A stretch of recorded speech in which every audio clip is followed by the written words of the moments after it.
Hello दोस्तों, तो स्वागत है आप सभी का हमारे चैनल स्टडी ओनली में। तो दोस्तों, डीआरडीओ ने भर्ती का नोटिफिकेशन जारी कर दिया है, जिसमें कुल पदों की संख्या दोस्तों 150 रखी गई है। इसमें आपके पास क्वालिफिकेशन क्या रखी गई है?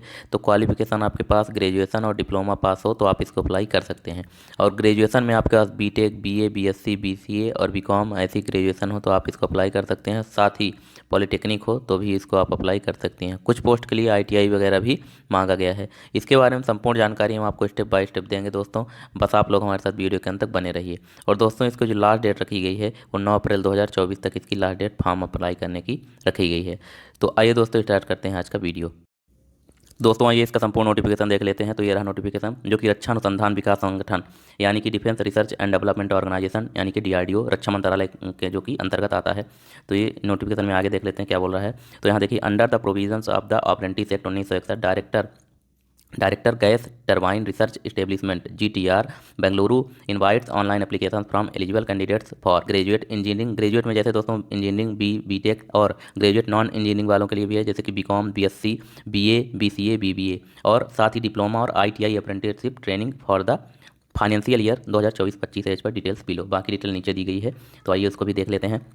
तो इसमें देखा जाए तो graduate apprentice BTech equivalent in मतलब इंजीनियरिंग वालों के लिए जो है पोस्ट वो है। टोटल वैकेंसी इधर देखा जाएगा, और इसमें एज लिमिट क्या है और साथ ही मिनिमम क्वालिफिकेशन क्या रखी गई है वो भी देखेंगे। तो इसमें सबसे पहले नंबर पे दोस्तों जो पोस्ट है वो है mechanical production industrial production engineering. तो इसमें देखा जाए तो टोटल पद जो है वो 30 है, 30 पोस्ट है। और इसमें मिनिमम जो एज रखी गई है, और ये एज दोस्तों सभी के लिए, सभी पोस्टों के लिए है, जो कि इंजीनियरिंग वाले पोस्ट के लिए है। तो इसमें देखा जाए तो मिनिमम एज जो वो 18 ईयर्स रखी गई है, और मैक्सिमम एज जो है वो अनरिजर्व के लिए देखा जाए तो 27 ईयर है। और उसी में ओबीसी का देखा जाए तो 3 साल छूट देने के बाद उनकी एज 30, और एस टी एस सी की 5 साल की छूट देने के बाद 32 ईयर हो जाएगी। और उसके साथ ही दोस्तों पीएच वालों की जो पीडब्ल्यूडी की है, जो पीडब्ल्यूडी की एज है वो 37 यानी कि 37 ईयर रखी गई है। और इसके लिए जो मिनिमम क्वालिफिकेशन दोस्तों वो degree in engineering of technology granted by या स्टेचुरी यूनिवर्सिटी बाय, किसी भी यूनिवर्सिटी से आपके पास इंजीनियरिंग में डिग्री होनी चाहिए, तभी आप इसको अप्लाई कर सकते हैं। उसके बाद दोस्तों जो अगली पोस्ट है वो एरोनॉटिकल एरोस्पेस इंजीनियरिंग, जिसमें टोटल पदों की संख्या 15, और इसमें भी दोस्तों क्वालिफिकेशन और जो एज लिमिट है वो सेम है।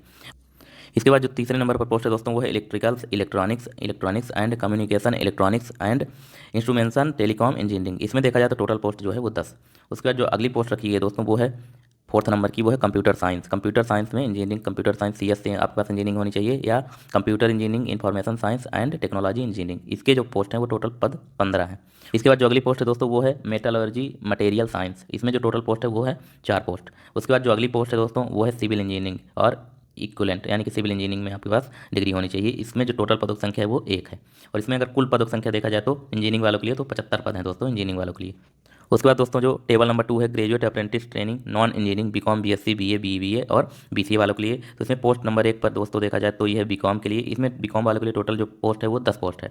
इसमें मिनिमम एज जो रखी गई है वो 18 ईयर रखी है, और मैक्सिमम एज दोस्तों इसमें भी वही है, अनरिजर्व के लिए 27 यानी 27 ईयर, ओबीसी के लिए 30 ईयर, और एसटी के लिए 5 साल छूट देने के बाद 32 ईयर रखी गई है। और क्वालिफिकेशन में आपके पास दोस्तों जो मिनिमम क्वालिफिकेशन है इसमें वो है डिग्री ग्रांटेड बाय या स्टेचुरी यूनिवर्सिटी बाय, मतलब इसमें आपके पास भी ग्रेजुएशन डिग्री होनी चाहिए, तभी आप इसको अप्लाई कर सकते हैं। खासतौर पर बीकॉम बेस पे है तो बीकॉम की डिग्री आपके पास होना चाहिए, किसी भी यूनिवर्सिटी में से प्राप्त हो देश के, तो आप इसको अप्लाई कर सकते हैं।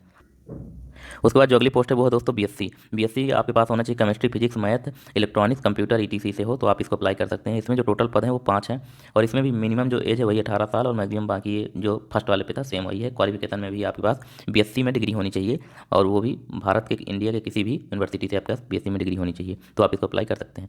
फिर जो अगली पोस्ट है वो है दोस्तों BA English history finance banking. इसमें किसी में भी सब्जेक्ट से आपके पास बीए हो तो आप इसको अप्लाई कर सकते हैं। इसमें जो टोटल पदों की संख्या है वो 5 है, और दोस्तों इसमें क्वालिफिकेशन जो है वो भी आपका मतलब ग्रेजुएशन होना चाहिए किसी भी यूनिवर्सिटी से इंडिया के बीए में। उसके बाद दोस्तों जो इसमें एज लिमिट है वो भी मिनिमम जो है वो 18 साल रखी गई है, और मैक्सिमम जो है वो 27 ईयर रखी गई है जनरल वालों के लिए। वहीं ओबीसी की देखा जाए तो 30 ईयर मैक्सिमम है, और एसटी के लिए मैक्सिमम जो है 32 ईयर, और जो पीडब्ल्यूडी कैंडिडेट हैं उनके लिए मैक्सिमम जो है वो 37 ईयर रखी गई है। उसके बाद दोस्तों इसमें जो अगली पोस्ट है वो है बीसीए की। बीसीए में टोटल पदों की संख्या है 5, और दोस्तों बीसीए आपको पता ही होगा बैचलर ऑफ कंप्यूटर होना चाहिए आपके पास कंप्यूटर। और उसके बाद दोस्तों इसमें भी जो एज लिमिट है सेम है, और जो ग्रेजुएशन है वो भी सेम, मतलब कि बीसीए में आपके पास ग्रेजुएशन होना चाहिए, तो आप इसको अप्लाई कर सकते हैं। जो अगली पोस्ट है वो है बीबीए, और इसमें दोस्तों जो पदों की संख्या है वो 5 है, और इसमें भी दोस्तों आपको जो एज लिमिट है वो सेम है, और क्वालिफिकेशन में आपके पास इसमें बीबीए की जो डिग्री है वो होना चाहिए, तो आप इसको अप्लाई कर सकते हैं। इसमें टोटल पदों की संख्या देखा जाए तो 30 है। उसके बाद जो अगला है वो है डिप्लोमा अप्रेंटिस। डिप्लोमा अप्रेंटिस के लिए जो देखा जाए तो ट्रेनिंग के लिए, तो इसमें जो सबसे पहले नंबर पर है mechanical production tool die design. इसमें जो टोटल पोस्ट है वो 10 पोस्ट है। और दोस्तों इसमें जो एज लिमिट रखी गई है वो मिनिमम एज 18 ईयर, मैक्सिमम जो है इसमें भी वही 27 ईयर रखी गई है, मतलब जनरल वालों के लिए। ओबीसी के लिए मैक्सिमम एज जो है वो 30 ईयर रखी गई है। एसटी एससी के लिए जो मैक्सिमम है वो 32 ईयर, और पीडब्ल्यूडी कैंडिडेट के लिए वहीं मैक्सिमम एज 37 ईयर यानी 37 ईयर रखी गई है। मिनिमम जो इसमें क्वालिफिकेशन दोस्तों वो आपके पास नंबर 1 पर है डिप्लोमा इन इंजीनियरिंग। इंजीनियरिंग में आपके पास डिप्लोमा होना चाहिए, वो भी किसी भी स्टेट से हो आपका, जिसमें कि आपके पास इंजीनियरिंग में डिप्लोमा होना चाहिए, तो आप इसको अप्लाई कर सकते हैं। उसके बाद दोस्तों जो है वो sandwich course student who is undergoing training in order that he see may hold a diploma in engineering technology, तो भी आप इसको अप्लाई कर सकते हैं। उसके बाद दोस्तों इसमें जो दूसरे नंबर पोस्ट है वो है electrical electronics electronics and communications electronics and instrumentation. तो इसमें जो टोटल पदों की संख्या है वो 7 है, और एज लिमिट सेम है दोस्तों, और क्वालिफिकेशन भी इसमें सेम है। उसके बाद दोस्तों जो तीसरी पोस्ट है वो है computer science engineering computer networking. इसमें जो टोटल पदों की संख्या है वो 3 है। उसके बाद दोस्तों इसमें भी जो एज लिमिट है वो सेम है, और जो क्वालिफिकेशन है वो भी सेम है। बस ये है कि आपका डिप्लोमा यहाँ कंप्यूटर साइंस से होना चाहिए, और यहाँ इलेक्ट्रॉनिक्स इलेक्ट्रिकल इलेक्ट्रॉनिक्स और कम्युनिकेशन में होना चाहिए, तो अप्लाई कर सकते हैं। इसमें जो टोटल पदों की संख्या है वो 20 रखी गई है। उसके बाद दोस्तों अगली जो पोस्ट है वो है आईटीआई अप्रेंटिस ट्रेनिंग के लिए। तो आईटीआई में दोस्तों सबसे पहले ट्रेड अप्रेंटिस आईटीआई होना चाहिए, फिर वैकेंसी इसमें कितनी है, एज लिमिट क्या है, और मिनिमम क्वालिफिकेशन क्या रखी गई है, वो सब यहाँ दिया गया है। तो इसमें सबसे पहले मशीनिस्ट, इसमें सबसे पहले नंबर पर मशीनिस्ट, जिसमें कि टोटल पोस्ट देखा जाए तो 3 है। उसके बाद इसमें जो मिनिमम एज है वो 18 ईयर रखी गई है, मैक्सिमम जो एज है वो अनरिजर्व वालों के लिए 27 ईयर वही, और ओबीसी के लिए 30 साल, और वहीं एसटी एससी के लिए 32 ईयर रखी गई है, और पीडब्ल्यू कैंडिडेट के लिए 37 ईयर रखी गई है। इसमें जो मिनिमम क्वालिफिकेशन रखी है दोस्तों वो देख लेते हैं। तो a certificate in vocational course involving 2 years of study after the completion of the secondary stage of school education recognised by the all India council for technical education. 12th के बाद आपके पास जो आईटीआई का है सर्टिफिकेट वो आपके पास होना चाहिए, तभी आप इसको अप्लाई कर सकते हैं। और दोस्तों इसमें जो दूसरे नंबर पर पोस्ट है वो है फिटर। फिटर में दोस्तों जो टोटल वैकेंसी है वो 4 पोस्ट है, और इसमें दोस्तों जो एज लिमिट है वो सेम है, और जो क्वालिफिकेशन है वो भी बस आपके पास इसमें आईटीआई जो है वो फिटर से होना चाहिए। उसके बाद अगली पोस्ट है वो टर्नर की है। तो इसमें जो टोटल पोस्ट है दोस्तों वो टर्नर में वो 3 पोस्ट है। फिर उसके बाद है इलेक्ट्रीशियन, इसमें जो टोटल पदों की संख्या है वो भी इलेक्ट्रीशियन के लिए भी 3 पोस्ट है। उसके बाद अगली जो पोस्ट है वो है बिल्डर, इसमें टोटल पदों की संख्या देखा जाए तो वो 2 पोस्ट है। और उसके बाद दोस्तों अगली जो पोस्ट है वो है दोस्तों सीट मेटल वर्कर, इसमें जो टोटल पदों की संख्या है वो 2 है। उसके बाद जो अगली पोस्ट है दोस्तों वो है computer operator and programming assistant COPA, इसमें जो टोटल पदों की संख्या है वो 8 है। दोस्तों इन सब के लिए आपके पास सभी जो सीट मेटल वर्कर है, बिल्डर है, इलेक्ट्रीशियन है, इनमें आपके पास स्टेट से आईटीआई होना चाहिए, तो आप इसको अप्लाई कर सकते हैं। उसके बाद दोस्तों जो इसमें टोटल पोस्ट देख लिया जाए तो टोटल पोस्ट इसमें 25 है। आईटीआई वालों के लिए टोटल जो पोस्ट रखी गई है वो 25 है। और दोस्तों इसके लिए इंपॉर्टेंट इंस्ट्रक्शन क्या दिया गया है वो देख लेते हैं। तो दोस्तों इसमें जो है कि candidate finally selected for apprenticeship training would be eligible for stipend stipend as given below as government of India rules. तो इंजीनियरिंग स्ट्रीम वाले जो हैं बीटेक और इसके साथ ही जो डिप्लोमा अप्रेंटिस और आईटीआई सबकी सैलरी कितनी मिलेगी, तो इसमें जो दोस्तों ग्रेजुएट अप्रेंटिस बीटेक इक्विवेलेंट है तो उनको 9,000 रुपये पर मंथ दिया जाएगा। डिप्लोमा वालों के लिए जो दोस्तों जो अप्रेंटिस है वो उनको 8,000 पर मंथ दिया जाएगा, और वहीं आईटीआई वालों के लिए 7,000 पर मंथ सैलरी दी जाएगी। और इसमें दोस्तों जो नॉन इंजीनियरिंग पद के लिए हैं जैसे कि बीकॉम बीएससी बीए बीसीए, इनको भी 9,000 पर मंथ की सैलरी दी जाएगी।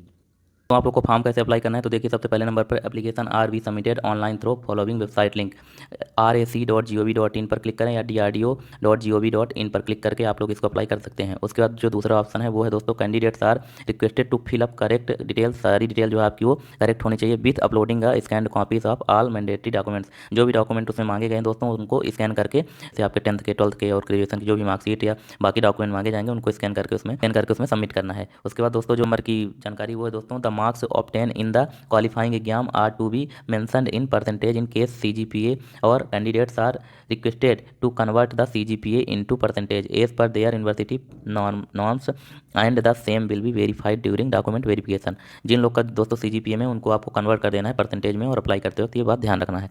4 नंबर पर दोस्तों candidate are required to bring a sign print out of the application along with the originals of the documents submitted online at the time of joining at GTRE Bengaluru. जब आप लोग की joining होगी दोस्तों तो आप लोग को ये फॉर्म भी साथ में सबमिट करना है बाकी डॉक्यूमेंट के साथ। उसके बाद जो अगली है 5th नंबर की वो है online application after the last date would not be accepted incomplete और partially filled application form accept, मतलब कि जो भी अगर लास्ट डेट पे आपका फॉर्म सबमिट नहीं है, फाइनल सबमिट नहीं है, तो एक्सेप्ट नहीं किया जाएगा। तो ये बात भी आप लोग ध्यान रखिएगा। तो इसके बाद दोस्तों जो पार्ट 6 है जनरल सेक्शन देख लेते हैं। तो ये बाकी डिटेल तो आप लोग देख लीजिएगा, पढ़ लीजिएगा। जो मेन है वो मैं बता देता हूँ। तो इसमें जो तीसरे नंबर का है वो है all applicants are requiring to bring self attested copy of documents mentioned below its original certificate along with the print out of the application from during document verification joining के समय आपके पास ओरिजिनल के साथ साथ सभी की एक एक फोटो कॉपी भी होना चाहिए, वो भी सेल्फ अटेस्टेड होनी चाहिए। तो इसमें जो डॉक्यूमेंट्स भी इंक्लोज, डॉक्यूमेंट क्या क्या लगेंगे वो मैं बता देता हूँ दोस्तों। तो यहाँ डॉक्यूमेंट में दोस्तों सबसे पहले 10th की मार्कशीट सर्टिफिकेट लगेगा आपका, फिर बी.टेक, डिप्लोमा, ITI डिग्री जो भी आपके पास है, जिस बेस पे आप फॉर्म डाल रहे हैं उसकी मार्कशीट लगेगी। सेमेस्टर वाइज है, सेमेस्टर की सारी मार्कशीट, ईयर वाइज है तो ईयर वाइज सारी मार्कशीट लगेंगी आपकी। उसके बाद degree, provisional degree certificate, degree का भी सर्टिफिकेट चाहिए इनको। उसके बाद दोस्तों कास्ट सर्टिफिकेट वो भी लगना है। PWD है तो सर्टिफिकेट उसका भी आपको लगाना है। फोटो ID कार्ड इशूड, मतलब आधार कार्ड वगैरह कुछ भी एक होना चाहिए आपके पास, फिर विथ फोटो वाला, मतलब वही। उसके बाद जो अगला है वो EWS सर्टिफिकेट होना चाहिए, अगर EWS से हैं तो आप। उसके बाद 2 पासपोर्ट साइज फोटोग्राफ होना चाहिए। पुलिस वेरिफिकेशन भी होना चाहिए सर्टिफिकेट, पुलिस वेरिफिकेशन का सर्टिफिकेट होता है वो भी होना चाहिए आपके पास। उसके बाद मेडिकल फिटनेस सर्टिफिकेट, ये भी आपके पास होना चाहिए। उसके बाद दोस्तों जो पार्ट नंबर 7 है इंपॉर्टेंट डेट, इसमें देख लेते हैं। तो कमेंटमेंट ऑफ ऑनलाइन एप्लीकेशन, ये तो दोस्तों 21 मार्च से ही स्टार्ट हो चुका है इसका ऑनलाइन एप्लीकेशन। उसके बाद जो इसमें submission online application form last date जो रखी गई वो 9 अप्रैल को 2024 को रखी गई है। उसके बाद दोस्तों अगली जो डेट है वो है probable date of publishing first list short listed, जो फर्स्ट लिस्ट कैंडिडेट की शॉर्ट लिस्ट की जाएगी DRDO की वेबसाइट पर आ जाएगा। दोस्तों वो जो डेट रखी है वो 23 अप्रैल को रखी गई है। उसके बाद जो probable date of acceptance by candidate to join GTRE as apprenticeship training, यानी कि जो कैंडिडेट की एक्सेप्टेंस की जाएगी ज्वाइन GTR पर अप्रेंटिसशिप की, वो दोस्तों जो डाला जाएगा डेट, वो बताई गई डेट इसमें 2 मई को इसमें उन कैंडिडेट्स की लिस्ट जारी कर दी जाएगी। उसके बाद जो अगली है दोस्तों वो है probable date of instruction with the short listed candidate who have submitted acceptance to join as per serial number D एब। तो ये जो डेट रखी है वो 9 मई 2024 को रखी गई है। आप लोग DRDO की वेबसाइट पर जाके चेक करते रहिएगा कब कैसे आ जाए, आगे पीछे 1-2 दिन हो भी सकता है दोस्तों, लेकिन ये अभी जो कि प्रोबेबल डेट दी गई है तो वो आप लोग देख लीजिएगा। उसके बाद जो probable date of declaration of finally selected candidate हैं, तो फाइनली सेलेक्टेड ग्रेजुएट हो engineering, B.Tech, BA, BCA, BA, diploma, BBA, ITI, apprentice, तो ये DRDO की वेबसाइट पर SMS GTR नोटिस बोर्ड पर मिल जाएगा। बाय ईमेल या DRDO की वेबसाइट पर SMS, इनमें से किसी भी माध्यम से आपके पास आपको ये प्राप्त हो जाएगा। तो इसकी जो डेट है वो 16 मई रखी गई है। उसके बाद जो दोस्तों वो है probable date of joining apprenticeship training, जब ट्रेनिंग का जो समय है वो दिया गया, लास्ट जो डेट रखी गई वो 27 मई तक आपको ट्रेनिंग प्रोवाइड करा दी जाएगी। तो इसमें दोस्तों जो है graduate engineering, B.Tech, graduate non engineering, BCom, BSc, BA, BCA, BBA, diploma, ITI, apprenticeship training सभी के लिए एग्जैक्ट डेट जो है वो 27 मई 2024 रखी गई है। तो दोस्तों अगर वीडियो आप लोग को पसंद आया तो हमारे चैनल को सब्सक्राइब और वीडियो को लाइक जरूर कर लीजिए। तो मिलते हैं दोस्तों नेक्स्ट वीडियो, तब तक के लिए धन्यवाद।